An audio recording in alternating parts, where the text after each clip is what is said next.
And I'm very focused on the field, on you, and on trying somehow to get the maximum out of our opportunity. Just so you know, the clock's there and it's about 10, 12 minutes left, so you have that information now. And I'm enjoying this meeting with you. We haven't met before. We've met once very briefly socially, but we haven't really chatted much before. So, and to see... Me too. To see what can evolve. Yeah.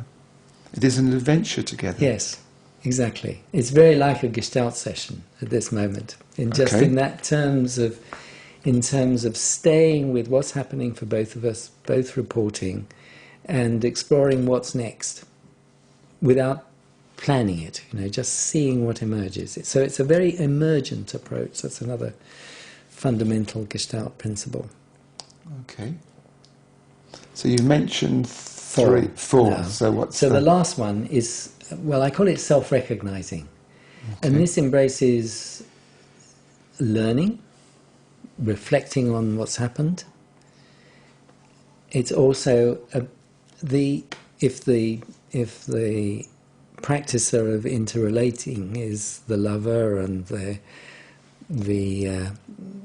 with self-recognizing, the practitioner is the contemplator or the witness. It's the connecting to ourselves, which human beings, we're geared, wired to be able to do that, to tune into our own process. So what's the witness? Explain the witness for people.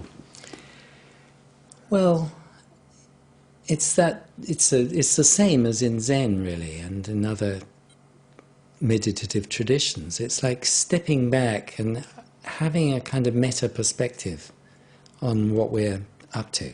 So it's the part of you, part of me, whatever, that can watch what's going on. So it's the part of me now that can hear myself, watch what I'm saying. Yes.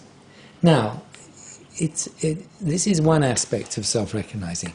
This can be overdone, of course, and therapists can overdo it. And we call that spectatoring or self-spectatoring. And it's a form of egotism in Gestalt, because it's like a kind of obsessing about oneself.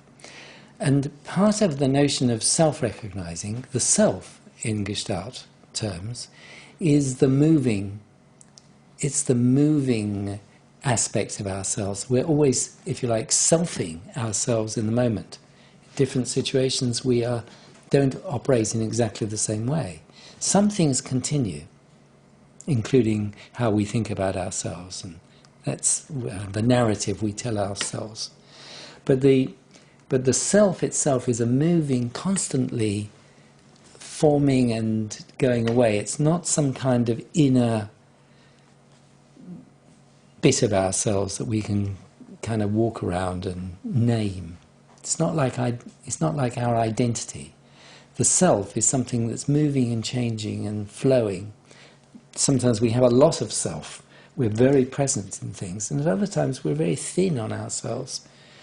We've lost ourselves in whatever's going on, and so that the self-recognizing is also about tracking what's happening as we evolve, both in the short term and in the long term.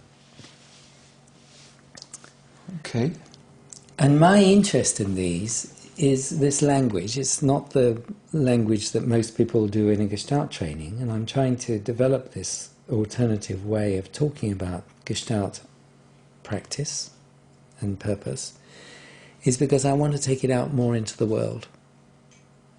Because to me, these are seminal things.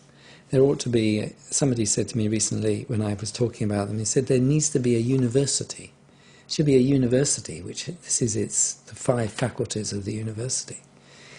Because they're all so important.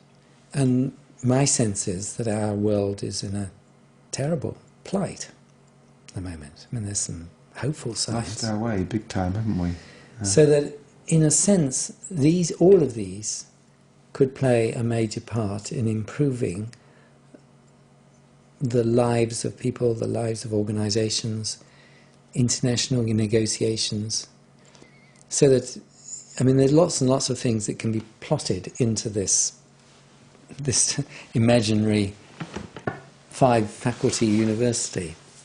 But that's my big ambition, but I don't know whether it's possible in this lifetime for me to do that.